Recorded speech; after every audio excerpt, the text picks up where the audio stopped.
Yo, what's good, guys? We are back at it again with another MLB The Show video for you guys, and today I'm going to be running you guys through what I think is the best lineups and captains that you can be running at the start of Season 3. So, real quick before we hop into the video, if you enjoy the content, feel free to like and subscribe. It goes a long way, and we're going to keep doing this for the rest of the year, so if you want to stay up to date with all things MLB The Show, this is the spot to be. So, we're hopping into the squad here. Basically, the main captain that's making this shake and bake is O'Neal Cruz. Got a new captain card. The card itself, not too crazy. If you're facing righties and there's not a runner on second base, you're chilling. If you're facing lefties, you're screwed. If there's a runner on second base, it's not ideal. So we kind of take advantage of the captain glitch, which I have a video on. And he is on the bench. And we're getting plus 12 power to both sides, plus 10 clutch, and plus 5 speed to everybody that qualifies for the team, which is pretty much everybody in the starting lineup. So we'll start at catcher. This is one of my favorite players on the team here. We have Kenley Jansen, new Team Affinity card. You can see I put some parallels on him. Card's awesome. Has Jorge Polanco's swing. He's a switch hitter. The main issue with this card and the main drawback is the power. His power is brutal. If you play the card online, he does still get a good amount of hits, but the power stroke's just not there. The card can't really hit home runs. You got to be basically perfect. And even then, some of the times you still get screwed over. With this captain boost, he becomes a balance hitter instead of a contact hitter, so it kind of increases your launch angles a little bit. You're going to get better results. And he just has more power, so he's going to hit the ball harder regardless. And he's getting a little faster to where he's more in line with a lot of other higher overall catchers. This card's disgusting. He's almost all you can ask for in a catcher. When you look at this card, he's like 10 contact and 5 power off just being the Jorge Posada that we've all wildcarded for, all of last season. So I think he is absolutely disgusting on this team. I think he's a great reason to run this team. First base, Ernie Banks. Doesn't really benefit a ton. I think he might get a little bit of power. Yeah, so he gets a little bit of power against lefties. Assuming you put some parallels on him, he'll be a max power hitter. Also gets a little bit faster, which is good if you want to play him at shortstop. But for this team exactly, playing him at first. But if you have somebody like Babe Ruth or somebody that you feel like you have to work in, he could definitely go to first. But with this captain team, there's just not a ton of options at first. So it works out very nicely that Ernie can play there. Second base, kind of personal preference. This LE card for me, these were all event games with him, 13 event games, 550, 1 home run. So that just screams to me that he's disgusting, needs a little bit more power. He is insanely tall. He's going to dive on everything at second base. And we're giving him 12 power against both sides. I believe that will make him probably a power hitter against righties. I'm not sure. Against lefties, I don't think that's a big enough of a split for him to technically be a power hitter. But he looks absolutely disgusting. Obviously there is Biggio, but we're not really worried about that. You can see in season, there's like not a ton of options. If you don't want to use a wild card spot here, Hunter Green's really good. I really enjoy his swing. It is Mark Canha, if you did not know that. So he's pretty solid. Greinke, not my favorite. Cutter Crawford has Mookie Betts swing. So like this card, for instance, basically when you look at this wheel, he is like a faster version of the live series Mookie Betts from last season. So if you enjoyed that card a lot, this card should perform rather similar. Without the boost, he's kind of, hit or miss because you're going to hit a lot of perfects because of that Mookie swing. But the ball might not just go that far just because he has like 70 power. With this boost, especially if you start stacking some parallels, he looks absolutely gross at shortstop, second base, or third base. And then that's pretty much it for like in-season guys. If you want to see Hunter Green, there's Hunter Green. He looks decent, more along the lines of like a home run derby card, but still very, very good. So if we filter by wild card options, this is where it gets interesting. Primary second baseman, not a ton, but you'll have to forgive me because I have Kershaw active, but Gunner's a good option if you enjoyed this card.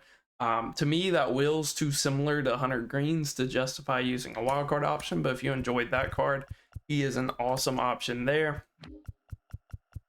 Additionally, we have this Tatis that a lot of people absolutely loved last season. If you enjoyed this card, he looks disgusting.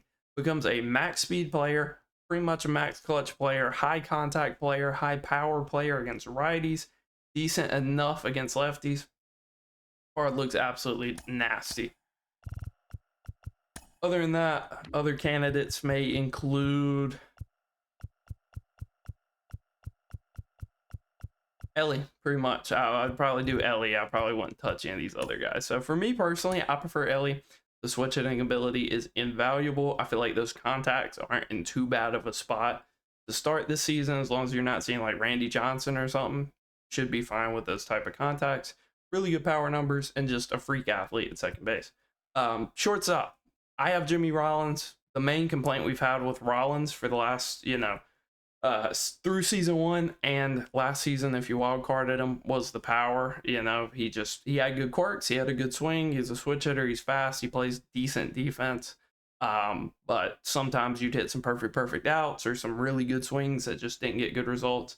This kind of helps kind of patch that up a little bit. You can see 103, 104, very good contact numbers for Rollins. Don't really have to go too far into depth. And then you have Hunter Green and Cutter Crawford. You also have this Bob Gibson, which is worth mentioning because he has Babe Ruth's swing. So if you really enjoy that swing, you can make this card work for sure. The clutch definitely helps. But overall, not really one of my top options. I'd probably rather swap him for Kenley than swapping him for one of these wild cards right here. Jeter, if you enjoyed this card, the problem was the power, right? That was the main issue with Jeter. It gets better. It's still not, 100% ideal, but 94, 104 is a heck of a lot better than 82, 92. So this makes him a more complete card. Is Rollins better? Yeah, probably, just because he's a switch hitter. But Jeter's a really cool option there. Other out of season guys, Jackson Holliday does not make the team. What we're looking for here is actually arm strength. I also have the Kershaw boost active just to kind of tack it on. And because we had an empty wildcard slot, but Jeter's fine. Rollins is fine. Those two are really good there. At third, Trevor Hoffman. This out of position card looks crazy. 125 clutch, very high contact numbers. Not the best power numbers, right? When you look at the card on paper, the power versus lefty, that's definitely usable. The power versus righty is kind of in a rough spot. The speed's nice, the defense is nice, but when you throw him on the O'Neill Cruz team, you're looking at 88, 102. That's in a way better spot. Not too sure what his swing looks like. Haven't taken a lot of reps with him, but he looks like an absolute dog. You can also move him to second base if you'd rather play a guy like Jonah Heim, for instance, if you want that switch hitting bat. Or again, if you want to work in Hunter Green, Zach Greinke, Cutter Crawford, or even Paul Skeens, then you could definitely go about that. If you want a wild card, a guy like Adrian Beltre is absolutely nasty. On this team build, you can see his powers will go to 112, 114, and that's assuming you have no parallels on him. Other than that, it's kind of rough to see when both captains are activated. But my main two would be like Jonah Heim or Adrian Beltre if you really enjoyed that Beltre from last season. Then we get to Bernie Williams. This card is insane on this team. This is next to Kenley and maybe Ellie if you really want to use Ellie or Jeter. This is one of the primary reasons to run this team build. If you like this Bernie Williams, which a ton of people did last season, he is a god on this team build. 125 all contact numbers, 107 power right, 112 power left at the parallels I have him at. You can get him even higher. And then 90 speed with 87 reaction in the secondary. If you wanted to, he can hold center field now. That was kind of a thing I said a lot of last season was Bernie's more of a corner guy. He's not super fast. He's not going to cover a ton of ground. Now he can. If you want to run him in center field, you can very well do that. Other options, you can see in-season options. There's not a ton. McClanahan, Nolan Ryan, I believe this Yanier Diaz, yeah, he makes it, although maybe not the best option. Not a terrible option by any means. You can see 86 power right, 117 power left. Not my favorite swing in the game, but if you really do enjoy that swing, then he's definitely a card to think about. Other than that, we're looking at wildcard options. Top of the list, Ken Griffey Jr. This card looks insane like this.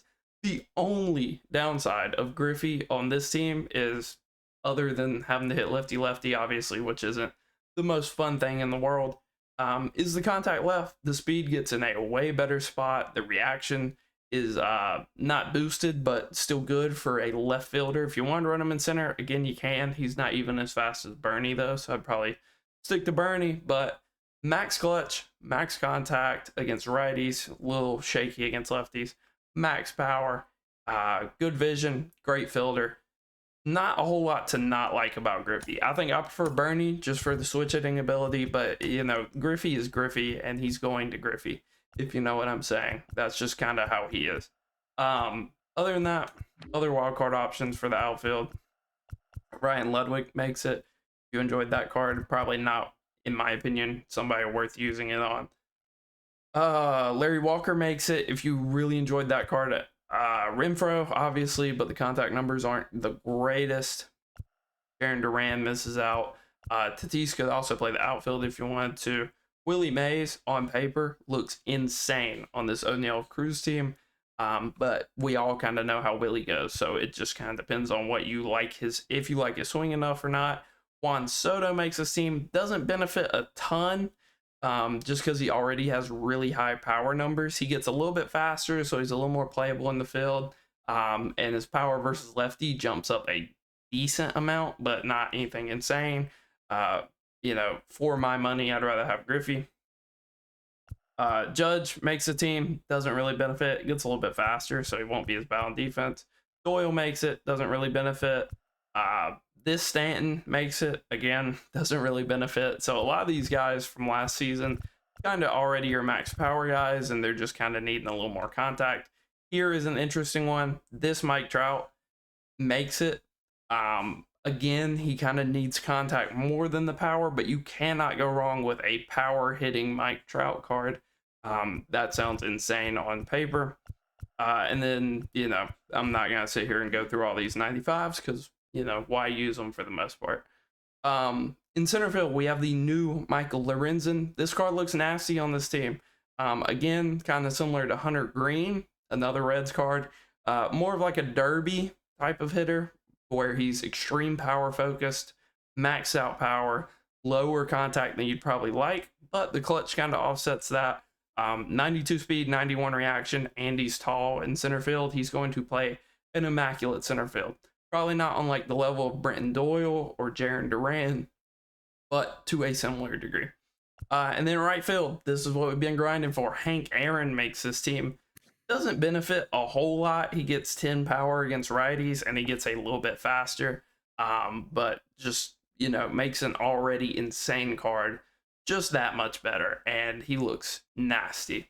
On the bench, other options I'd maybe consider Harper at catcher if you don't mind the lefty-lefty at bats and you don't like Kenley for whatever reason. DeGrom, probably as a DH, you probably don't want to have him in the field. If I did have him in the field, it'd probably be second base. But his swing is absolutely butter. He could be a good candidate to where it doesn't really matter too much if you're hitting lefty-lefty. And then other than that, we have Randy Johnson. So I'm running the Kershaw boost with it just because it helps a lot of these pitchers out a little bit. And then I wanted to use Corey Seager, but really nobody else benefits from it. So other than that, this Noah Syndergaard is interesting to start the season. He makes the arm strength team. But when you look at him, doesn't help him a ton, gives him a little bit of power against lefties that he didn't really need anyway, but it's still a fun card. And then one other guy I would not mind mentioning just because he's absolutely insane. And if you've been playing some BR, then you already know I've been on this card all year. And that is Nolan Jones, this Colorado series card. He's only like 7K. If you're balling on a budget, if you're new to the game, just kind of look at this card real quick. So we'll throw him in left for Griffey. Will be season 3 ineligible. But max out clutch, 115 contact right, 106 left, 105 right, 99 power left, maxed out arm with good speed. So big advocate for Nolan Jones. I think he's an absolute stud. Can play third base, can play every outfield spot for you. Good little card to look at there. And then starting rotation. This is a starting rotation. If you don't want to do the Kershaw stuff, then don't do it. But I just figured I would mention it because there was a ton of people last season that really wanted me to run the Kershaw stuff, I'd probably do Mason Wynn instead, and this would probably be my starting rotation at the moment. I don't think Rizzo's great. All-Star, he's probably going to get lit up a lot. Hall of Fame should be good. Legend, this card should be nasty. Good enough players might kind of recognize the pitches out of the hand enough to where he might not be the best. But Legend looks like his best difficulty. Shohei, can't go wrong with Shohei. He's been good all year. PCA got a out of position pitcher card with outlier four seam. He's really solid. Mason Wynn, outlier four seam, really solid. Buxton, outlier four seam, really solid. Other than that, Pedro Martinez, worth mentioning. Trout and Riley just kind of throw slow sinkers. They're almost like Greg Maddux. Crawford's a little tricky, I guess. And that's about it. You can't run Ellie because we have him wild carded, but if you do want to run that out of position Ellie, he's good. He's basically a one-trick pony with the outlier slider. He does have the outlier four seam, but really you're picking him to throw the outlier slider a whole lot. And then bullpen-wise, Riley Green, disgusting. Charlie Blackmon, absolutely disgusting.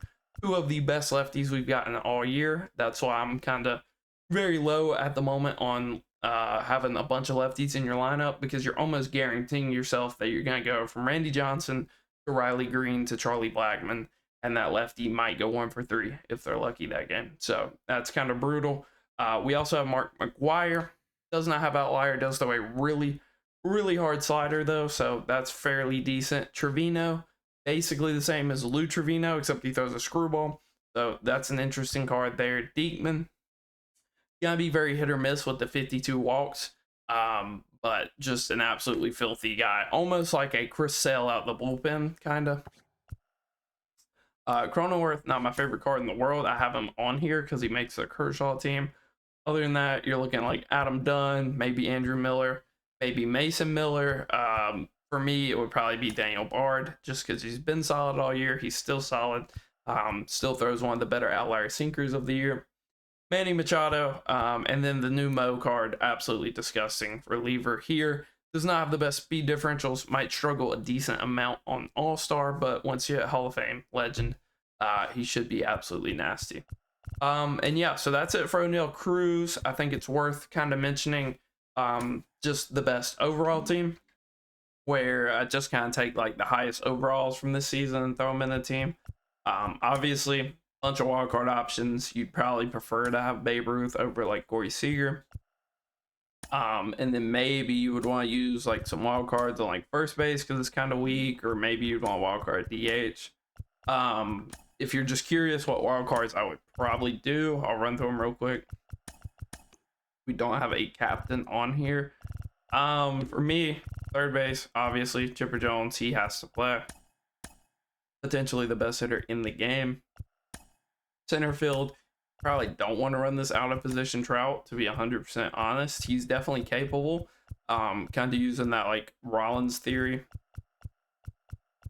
For me, honestly, it might be 97 Trout, just because there's not too many guys that hold the defense the way he does and still has that swing.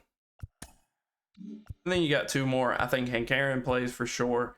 I don't know about Rizzo at second base. When you look at the hitting stats, they're all right. They're not anything insane. Decent enough, though, to where maybe you would want to play him. Other than that, I guess you probably wouldn't run Lorenzen if you're not running that team boost.